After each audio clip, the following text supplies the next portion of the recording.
Good morning. We show you registered as Shub Bhattacharya on behalf of the Girls Empowerment Network and yourself, testifying for the bill. Is that correct? All right. Chairman Buckley and esteemed members of the House Public Education Committee, I am honored to have the opportunity to address you all today in support of HB 4199.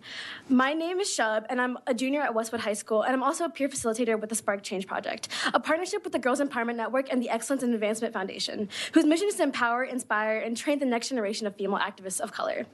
This session, there's been a lot of talk about what's natural and what's unnatural, but what's always remained true is that most people who are born biologically female will, for a large portion of their life, experience periods. And it's our periods that allow our bodies to create life.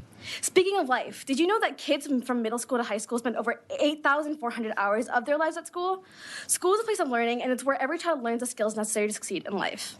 Ladies, I know all of you here have at least one semi-embarrassing story about your period at school. Whether it be a small leakage or a full-on crime scene, we've all had our struggles with our periods.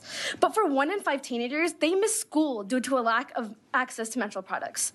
That may just sound like a statistic, but I want you to imagine what it's like to be one of those girls who don't have access to these necessary products. There is blood everywhere, people are staring at you, and all you feel is shame due to a biological process that is the foundation of creating life. There are so many of you that will never know that kind of shame, and there's nothing else really comparable to it. Access to menstrual products is not just about keeping a woman comfortable, it's about ensuring they have the basic tools she needs to live her life with dignity and respect. Without access to these products, girls are losing out on education, and not to mention the health implications and costs that come along with not having access to these products. A woman should be able to change her pad every 8 hours, which is 3 a day. The average cycle lasts around 5 days, and the average amount of pads in a box is 14. So if you do the math, every school year, a girl has to be able to come up with at least $85 to have proper access to menstrual products. I urge all of you to think about the positive effects that you could be having on girls who don't have access to the basic menstrual products.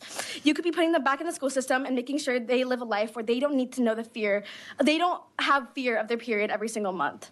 You all have that power, and I urge you to use it for supporting this bill. Thank you. Thank you. Members, any questions for this witness?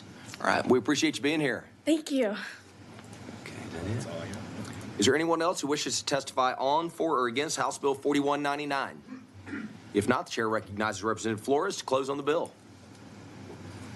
Thank you. Don't you just love the Austin Girls Empowerment Network?